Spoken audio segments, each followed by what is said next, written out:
Hello, fellow risk takers, and welcome to my worst investment ever. Stories of loss to keep you winning. In our community, we know that to win in investing, you must take risk, but to win big, you've got to reduce it. Ladies and gentlemen, I'm on a mission to help 1 million people reduce risk in their lives. To join me, go to myworstinvestmentever.com. Fellow risk takers, this is your worst podcast host, Andrew Stotz from A Stotz Academy, and I'm here with featured guest Ryan Dusick. Ryan, are you ready to join the mission? Absolutely. Thank you for having me. Yeah, I'm very excited to talk to you and hear your story. And let me introduce you to the audience.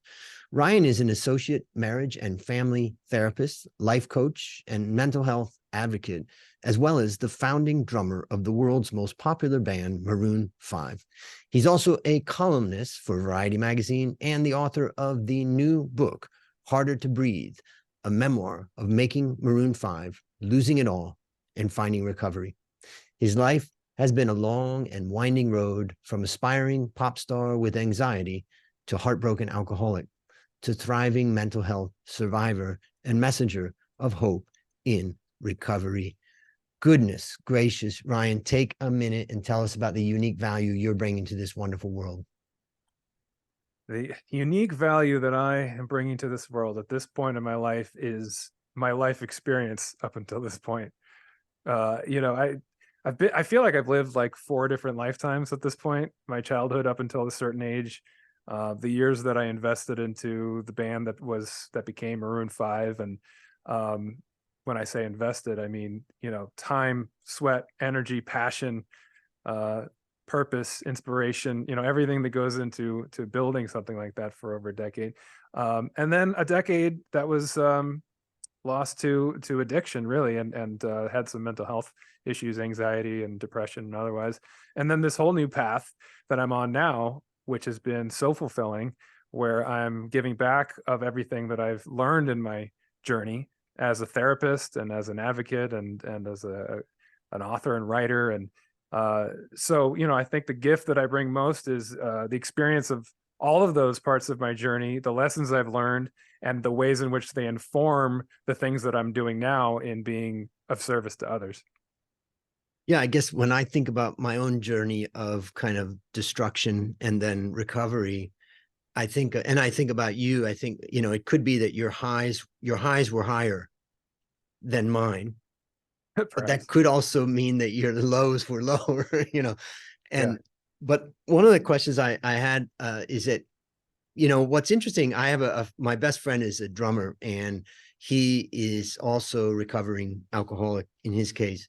And basically you could see that any musician has got to have an obsession in their instrument and in trying to learn and trying to master something. And so I saw in him ever since he was young, because we've known each other for a long time, an absolute obsession to figure something out, figure out how to use his hands and his feet in a different way.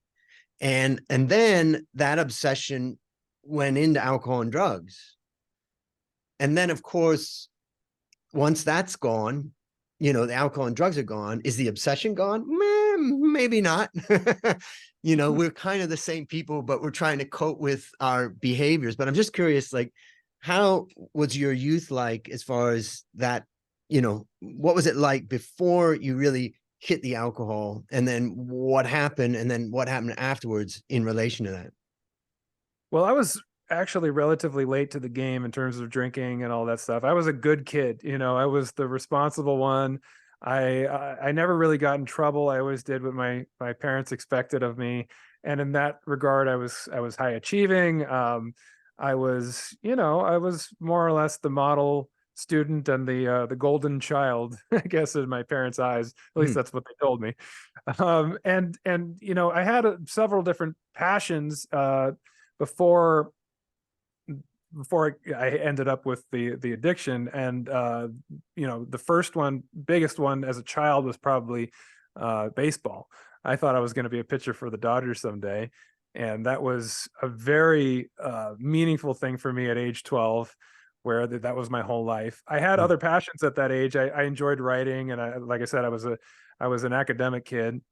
But as a teenager, music became my passion. It became everything to me because I was one of those kids that as a teenager I went through, I guess what you'd call teenage angst. I was kind of a brooding kid. I didn't know exactly where my place was in the world. And all these mixed up feelings, I found both an escape and a source of connection in the music that I loved, and then in the music that I began to make as an artist myself, and in the group that I started. And so that was a big source of purpose and fulfillment, and just providing some meaning in my life, and a feeling of connection that was lacking elsewhere. And so that was the passion that drove me forward, and everything that I did in my life at that time was sort of motivated by that passion. I mean, I suppose passion for some of my romantic relationships as well would be another side project from the music. But that was really, really, I mean, the music and the band became a big part of my identity, Right. because of so much of myself and my self-definition, my self-worth, and my inspiration and motivation for living was wrapped up in that. So that's why when that wasn't there anymore, there was a huge void to fill. And I would say that, drinking and the other ways in which I struggled for a while, really was, a way to try to fill that void. And one question is like, when did alcohol really start to, enter your life? Number one. And number two, can you explain the reasons why you left the band? Yeah, well, alcohol, like I said, I was kind of late to the game. I didn't drink much as a teenager when most kids were starting to experiment. Even in the first part of college, I was kind of a straight edge kid. I wasn't really going to the parties and doing all that. It was in my, I guess, early to mid 20s, when I was finishing college, and the band was starting to get pretty serious.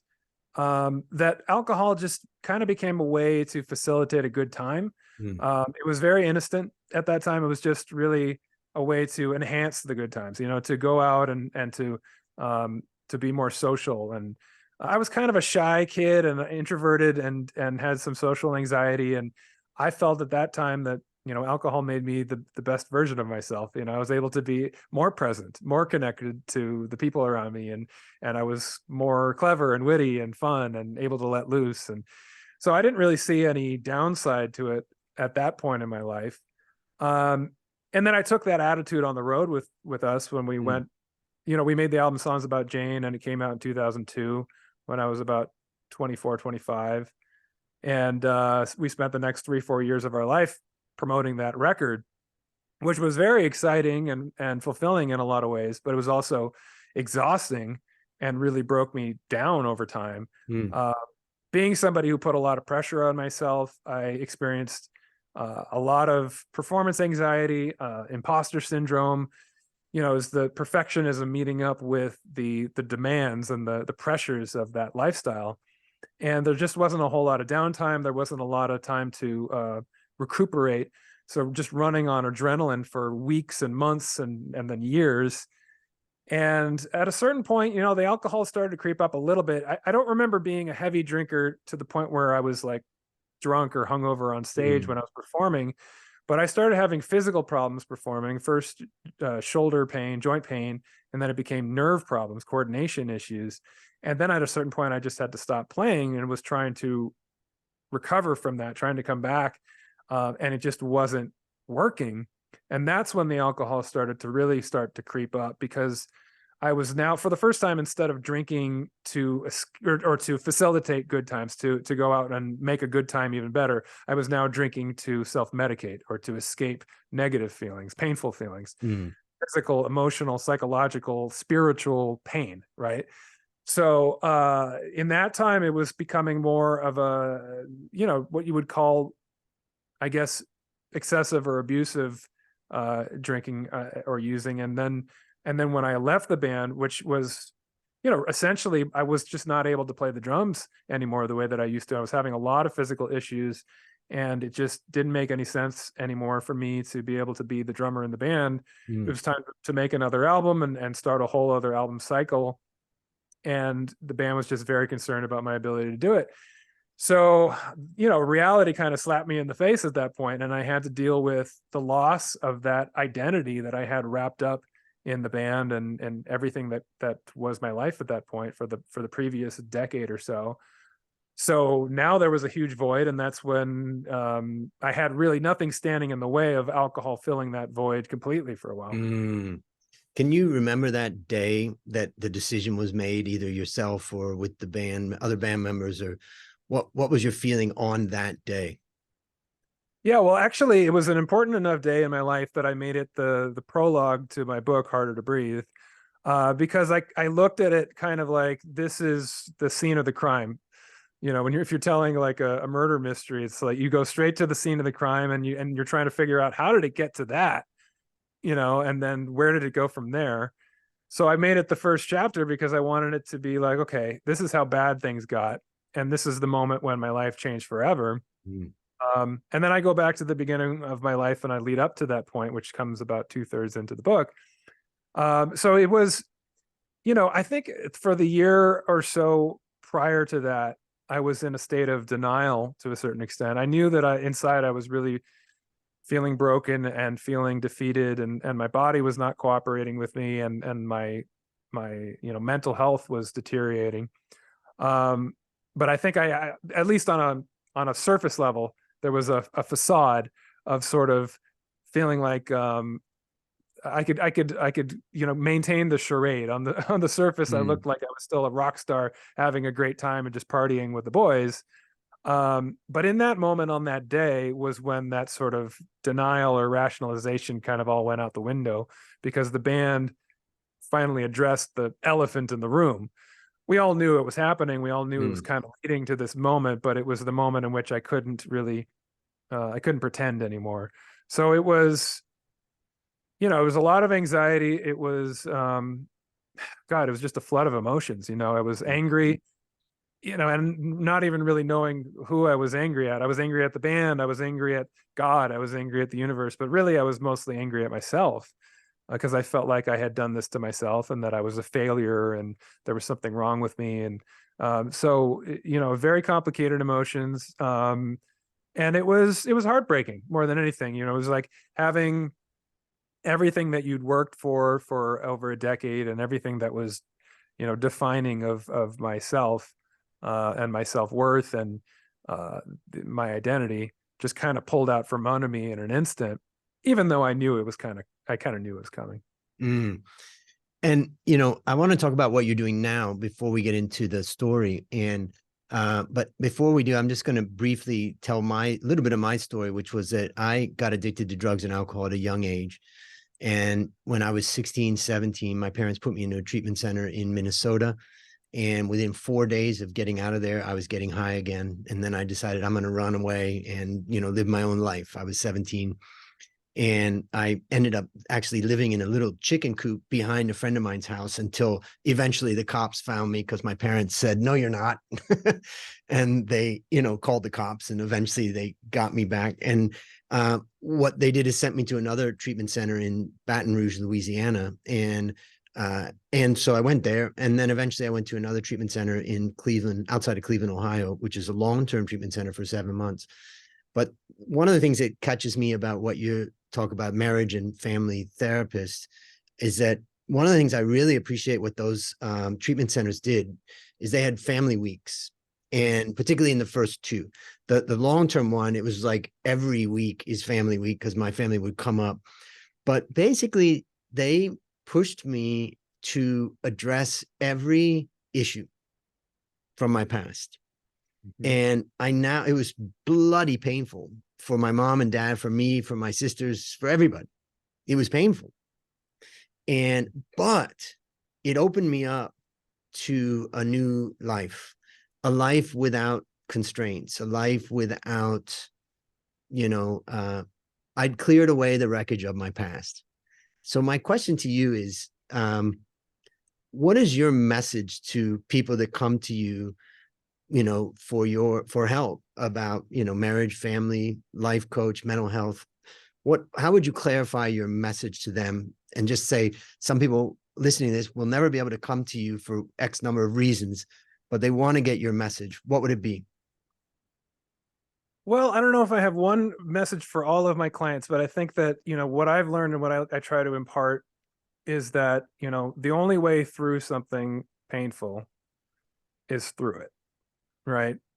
Um, there's no way around it. There's no way, I mean, you can avoid it for a certain amount of time or push it down, escape it, push it out of your mind, but it comes back that much stronger or in other ways that you hadn't anticipated. And so, as difficult and as painful as it can be to sit with the painful emotions or, processing the things that were traumatic from our past, it's that much more difficult to go through life not dealing with those things because they manifest in all the ways that end up being the most destructive to our lives. And in families, that's the case as much or more than it is in the individual because, no man is an island. Mm, We learn in school to become an MFT, and that's just the license, by the way. The MFT, mm, you don't necessarily have to work with families to have that title, yep. but it informs everything you do because we see the individual as part of a system, right? We're a product of where we come from. We're a product of the systems that we're connected to, both in our past and in our present. And so it's so relevant, the relationships that we've had in our life and how they inform the relationships we have today and the ways in which we cope or don't cope with the things that have been painful in the past and in the present. So it's in working through these things. It's in addressing them head on and finding new tools when sometimes the old tools were not so healthy, and finding ways to kind of get to the other side of that difficult thing. And oftentimes it's not as scary or as painful as you imagine it to be in all those years when you're, running from it or avoiding it. So that's the process that's really rewarding for me and hopefully for my clients.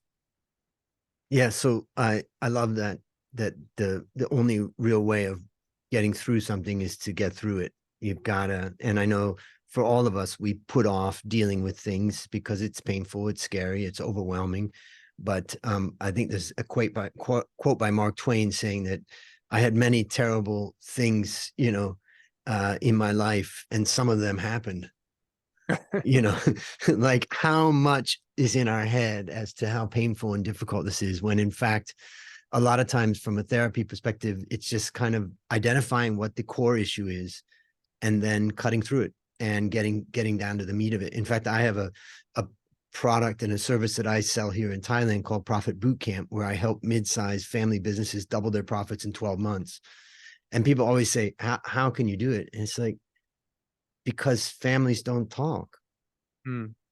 And it's not, I'm not doing family therapy for sure, but what I am doing is saying no issue can be left unresolved. When I am here, my goal is to resolve these issues so that we can move beyond them. And once you do that, it's there. So I think that's a great message that you're providing to everybody. And I thought that was fantastic. Thank you. Yep. Yep. So for everybody out there, you've got some demon in your mind. And I'm gonna think about your discussion about how here you are, super successful rock star, pop star, famous, successful in what you're doing when you're up there playing, and yet you felt imposter syndrome. And so what I want to say, and I think that also I look at Robin Williams is another one. I think, funniest man, made us all happy, amazing. And yet he felt so bad inside that he ended up taking his life. And that helps us all to remember that we are all struggling in one way or another. And chances are you're struggling with one or two demons that are coming after you. And after listening to this, I challenge everybody to make your first step to turn around and face your demons. Now it's time to share your worst investment ever. And since no one goes into their worst investment thinking it will be, tell us about the circumstances leading up to it, and then tell us your story. Well, I guess I would have to say that the worst investment I've ever made in my life was investing a decade of my time and energy and focus into an illusion. The illusion is that I have control over something that essentially I don't have any control over, right? Playing God, so to speak, with my own mind and with the reality of my existence, and doing exactly what we were talking about in terms of avoiding the very thing that I needed to be dealing with. And, there were moments in that decade that were pleasant and enjoyable and fun in their own ways. Certainly, getting drunk and avoiding your problems can have their moments of levity and pleasure. Not going to say that it was all bad, but I will say that I look at, the entirety of my life now at 45, and I think all of the best moments of my life, all the things that actually enriched me and felt powerfully meaningful and fulfilling, came in moments when I was fully present, right? I remember the moments that are most meaningful to me, because I wasn't running from anything. And even if there were things in my life that were not, as good as I'd want them to be, or unpleasant in other ways, I think that maintaining that lie in my head that I had control over things that I didn't, that I could escape the feelings that were so painful, was an exercise in futility, really, right? And it gets worse over time because you're avoiding something and you're running from something, and what you're doing is your coping skills are deteriorating while you're doing that. And the thing that was painful is getting bigger. That monster is growing stronger, and all you're doing is kind of just pushing it away, and it just keeps coming back stronger. And so, I was investing myself in something that was essentially harming me and not benefiting me in any real way, other than maybe a moment of pleasure from time to time. So, yeah, I try not to look back with regrets. Of course, even that time in my life has provided me with so much meaning in retrospect because of everything I learned and everything that I'm able to share.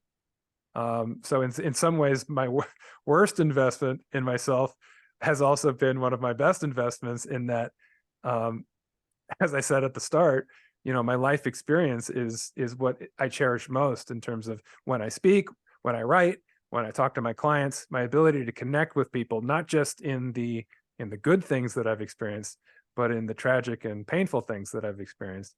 It all informs who I am and informs what I do. So it's kind of the same answer for both. Obviously, if I could do it again, I would invest that decade of my life very differently now. The way that I'm living now is proof of that. But at the same time, if I were to go back and do it again differently, would I be where I am today? Tough question to answer. Yeah. And of course, we don't live life in reverse. Right. So, so there we are. We're stuck with what we've done. And how would you summarize the lessons that you learned from that period? Well, I think that what I learned, most important lessons, are that the things that make you truly happy in life, and I use that word happy loosely because I believe happy is just an emotion. We're searching for happiness a lot of the times, when what we want is just contentment, or fulfillment, feeling that our life has value. Moments of happiness and joy come amidst the contentment. You have access to those moments if you are in a place where you have fulfillment and meaning in your life. But to use the phrase, happiness in life, it comes from feeling connection and purpose, feeling that you're investing yourself in something that's meaningful to you. I think for a long time, because it was so painful losing what felt like my identity, something that I felt was at the very core of me, I was kind of waiting around for something to come along and bonk me on the head, the universe telling me, here's your new purpose, or here's another purpose, here's something else to replace that old purpose with. But really feeling like that was never going to happen, because I had my one chance at that really great life and that feeling of fulfillment, and I lost it. And so all I was really able to do was just sort of try to pass the rest of what was sure to be sort of a disappointing letdown of a life with moments of fleeting pleasure.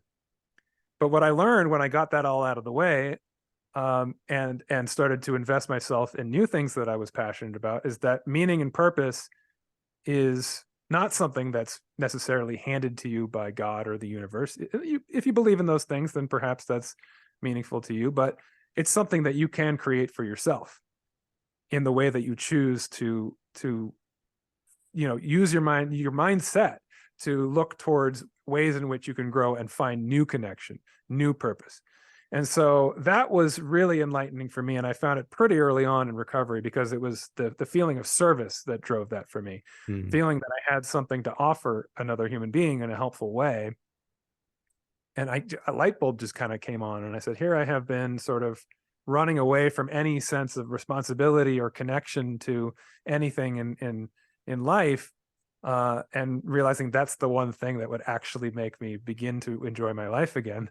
And so it's investing yourself in something that's meaningful to you creates purpose. And that connection, that feeling of connection, whether it be to a career, to a family, to a hobby, to a passion, whatever it is, it doesn't matter, as long as it feels purposeful and connecting, spiritually connecting. That's what's going to provide that greater feeling of contentment in your life. And another question is that, I mean, obviously everybody's got to go through their hardships, and it's from those hardships that we learn. But the point of this podcast is to help people reduce risk. And if somebody could avoid those hardships by listening to these conversations, why not? Let's try to avoid those, let's try to avoid crashing the car or whatever, So my question to you is, based on what you learned from your story and what you continue to learn, what's one action that you'd recommend that our listeners take to avoid suffering the same fate? Well, you can't avoid a risk completely in your life. I believe that there's a certain amount of risk inherent in anything worth doing. That's my mindset now. And even speaking just in terms of, literal investment, financial investment, I, if anything, by nature, avoided risk for a long time, and probably to my own hindrance, because I was conservative to a fault, and realizing that, if you want to achieve certain things in your life, to a certain extent, you have to put yourself out there and be prepared that there may be setbacks, there may be disappointments, there may be failures.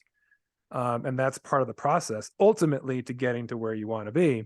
And that setbacks, disappointments, and failures don't make you a failure, or don't ultimately mean it's the end of the road. It's part of a process of pursuing something that is ultimately of value to you, right? So I think that, it's not about avoiding risk for me. It's about assessing risk and looking at the risks that are worth it.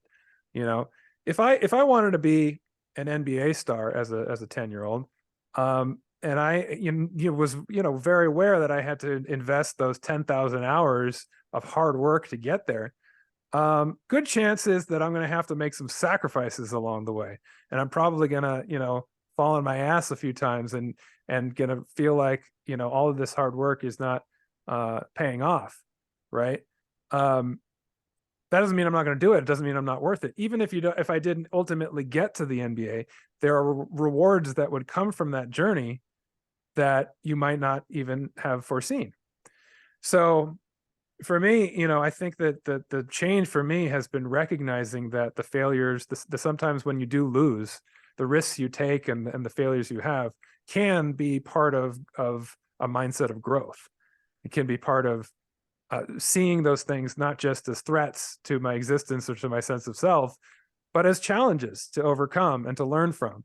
And even in the failures, to see new ways in which, next time around, I can be that much better, and I can achieve the things that ultimately are going to make me happiest.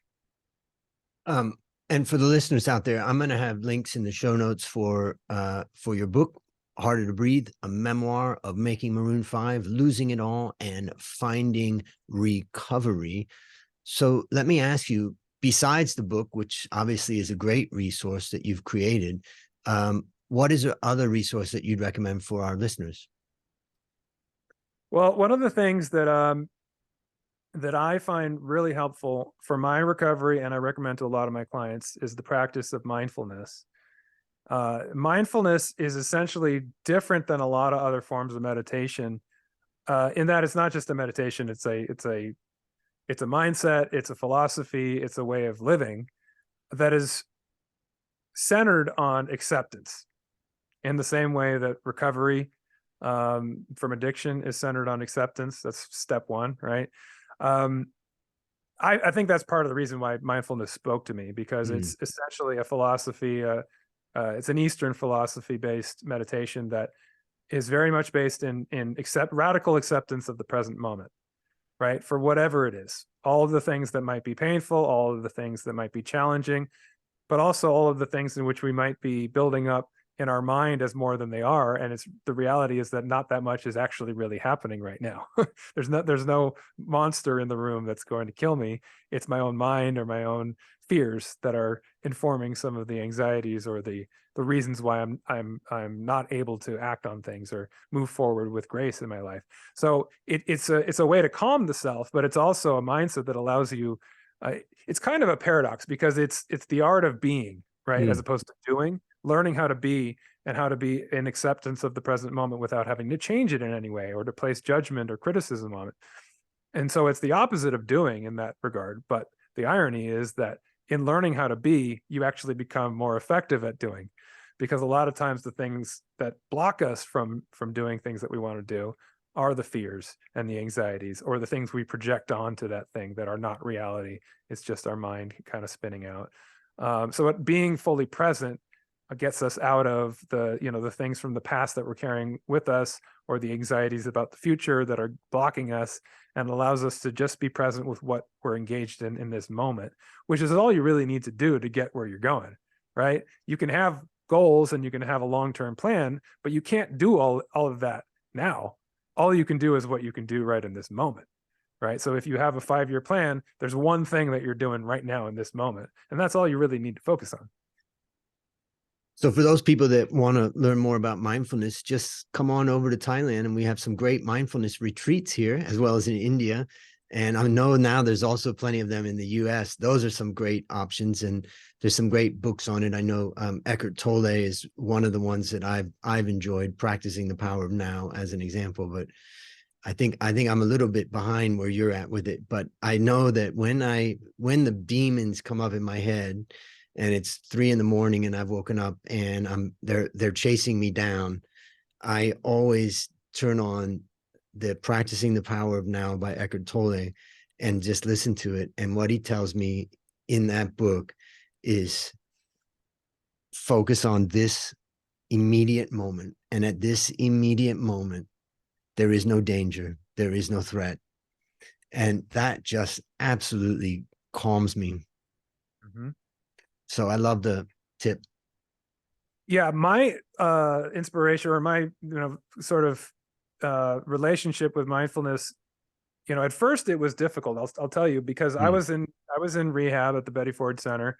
I had heard the term mindfulness, and I think it was a name that was a turn off to me right off the bat, because I've always been an overthinker, and the term mindfulness, without knowing a lot about it, always sounded like, oh, you need to be more mindful. You need to use your mind more. And I was like, no. If anything, I need to learn how to use my mind less, because I overthink everything and my mind gets in my way. And so when we sat down to meditate, in our dorm at the Betty Ford Center for the first time, and I had to actually just sit in the present moment and just tune into my breath and just really find some acceptance of what was occurring in the present. That was terrifying to me at first, right? And it almost made me want like I was going to hyperventilate, because that was something I'd been running from for years, was sitting in the present moment. But it was in pretty quick succession that my relationship evolved and changed. And then when I found myself back in school going, for my master's degree in clinical psychology a few years later, it I don't know if it was just the irony of life, the universe pointing me in the right direction, or just the way that mindfulness has become very popular. But the very first class I took, there was a guy teaching it that was kind of a guru of mindfulness, and he turned me on to the book Full Catastrophe Living by Jon Kabat-Zinn, which is an excellent book. The first part of it, the first like 150 pages, just really spells out the practice of mindfulness in a really practical way. And it just spoke to me in a way that nothing other than the sort of recovery stuff had spoken to me up until that point. The 12 steps and all this stuff I'd learned in rehab. Now I understood it from a more of a psychological and mental health perspective. And I was like, okay, so this is a program for living beyond just staying sober and staying in recovery. It's a program for actually being more engaged in life, more fully present, able to have access, as I said earlier, access to those moments of joy. Not that you can always create them or depend on them to be there. Life is life, and there will be moments of pain as much as there are moments of joy. But by being fully present and being able to be connected to living in a meaningful way, I'm able to have access to those moments and to cultivate a life that is worth living. So full catastrophe living, using the wisdom of your body and mind to face stress, pain, and illness. I'll have a link to that also in the show notes. Last question. What's your number one goal for the next 12 months? The next 12 months, I have a lot on my plate, a lot of exciting things going on. I've been speaking more and more, and that's one of my professional goals in the immediate future, is to be more of a professional speaker, to really step it up to the next level and be able to, share some of the things that I've learned on a bigger scale. I want to continue to write more. Writing the book Harder to Breathe has been and was and continues to be one of the most fulfilling things I've ever done in my life. And that includes, making an album that sold 20 million copies and won multiple Grammy Awards and had, number one hits on it. That was obviously a very fulfilling thing, and I'm grateful for that experience. But writing the book was kind of like the culmination of everything that I've been through up until this point in my life, and really a process that was rewarding and really kind of ultimate closure on some painful things and the beginning of some new and exciting things in my life. So I want to continue to write. I just want to be a creative person. I've realized being a therapist, that's really, it's meaningful work and it's very fulfilling work. But as much as I like being of service, I think at my core, I'm also a creative person. I love to express myself and put things out into the world. So looking for new ways to do that, whether it be in writing, whether it be in speaking or in other forms of media, we'll just have to see. Exciting. Well, listeners, there you have it. Another story of loss to keep you winning. Remember, I'm on a mission to help 1 million people reduce risk in their lives. And as we conclude, Ryan, I want to thank you again for joining our mission. And on behalf of A. Stotz Academy, I hereby award you alumni status for turning your worst investment ever into your best teaching moment. Do you have any parting words for the audience? Good luck to you on your journey. It took me quite a while to turn the page and find the moment of inspiration again. If it's been a while for you, it's still coming. It's coming. Just, it's about being open to it. What a great message. And that's a wrap on another great story to help us create, grow, and protect our wealth. Fellow risk takers, let's celebrate that today we added one person to our mission to help 1 million people reduce risk in their lives. This is your worst podcast host, Andrew Stotz, saying, I'll see you on the upside.